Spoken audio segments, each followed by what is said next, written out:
A domaćima je zbog navale turista sve teže do mora. Drastičan primjer stiže iz Dubrovnika, gdje građani ne mogu bez problema na gradsku plažu. U Dubrovniku je Matko Saltarić. Matko, što se to događa?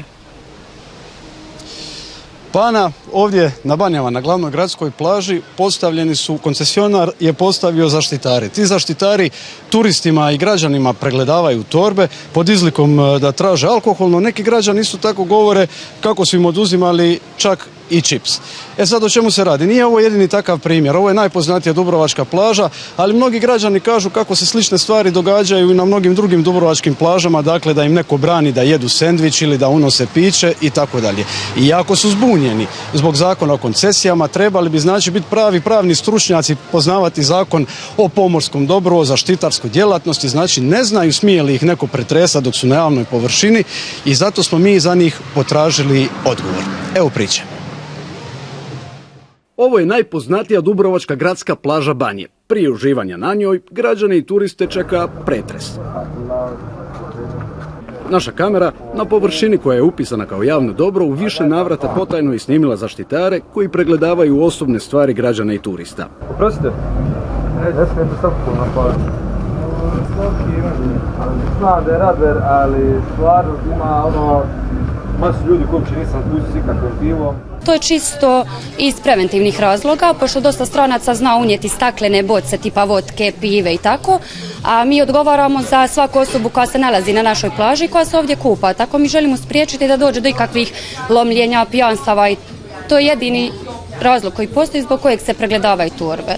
Koncesionar na plaži uredno prodaje alkohol. Na oba i jedina dva ulaza na plažu postavio je table koje generalno zabranjuju unošenje hrane i pića. Građani tvrde bilo je slučajeva kad nisu mogli dolje ni sa vrećicom čipsa. Zbunjeni su jer ne znaju ima li koncesionar na to pravo. Što uopće smiju, što ne smiju? Idemo na plažu, govori nam se da ne smijemo nositi hranu na plažu, pretresaju se burse pri ulasku na plažu, hoćemo početi na noćno kupanje što po ovim vrućinama je stvarno običaj, plaža zaključana i onda ne znamo je li to ok ili nije ok. Svako ograničenje od toga mora biti navedeno u dokumentaciji o davanju koncesije, odnosno koncesijskom ugovoru. A davatelj koncesije je taj koji to mora nadzirati. Je li sve to ok?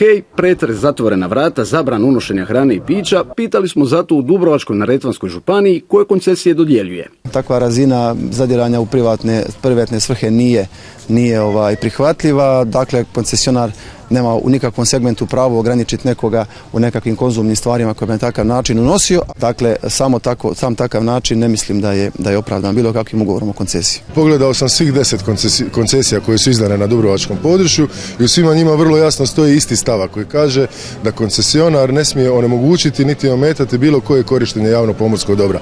Kratko i jasno, na dubrovačke plaže smijete doći sa paštetom i radlerom i čipsom, slobodno i bez da vas itko pretresa ili onemogućuje prolaz do pomorskog dobra. Sa mnom je ovdje glavni čovjek županije, a županija je nadležna za kontrolu koncesionara, odnosno ljudi kojima daje koncesije. Tako ću vas odmah, gospar Nikola Dobroslavić, pitati na koji način vi to kontrolirate koncesionare kojima ste dali koncesiju. Konkretno, je li obilazite plaže? Zapravo je za kontrolu, provjeru provođenja odluka o koncesijama nadležno posebno povjerenstvo koje imenuje županijska skupština, ali je sastavljeno po zakonu od članova lučke kapetanije, od nadležnog upravnog odjela za graditeljstvo i od porezne uprave.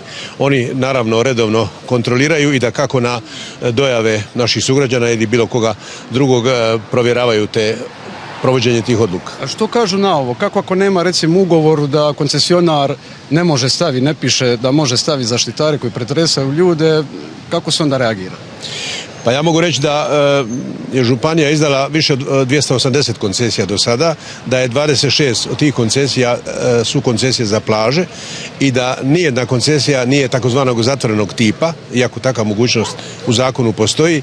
Mi smo se odlučili da sve koncesije budu otvorenog tipa i na sva koncesionirana područja dozvoljen je i omogućen je pristup svim našim sugrađanima.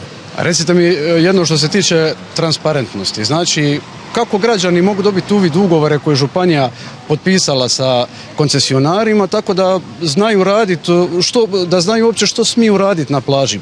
Hoće li biti postavljena nekakvih ploča, hoćete li to staviti na internet, da se ljudi znaju snaći što smiju, što ne smiju. Pa ti podaci jesu na našim web stranicama, naime sve odluke o koncesiji donosi županijska skupština, dakle materijali su javno dostupni ne samo vijećnicima nego i cijeloj javnosti i naravno oni se objavljuju na web stranicama našim, tako da svak može doznati kakvi su to uvjeti iz ugovora, odnosno iz odluke o koncesiji. Hvala vam lijepo. Eto, čuli ste sve o ovoj priči iz Dubrovnika. Mislim da ćemo pričati o njoj još neko vrijeme. Nećemo je pustiti i provjeravat ćemo iz dana u dan poštuje li se uistinu odluka o kojoj smo sada čuli.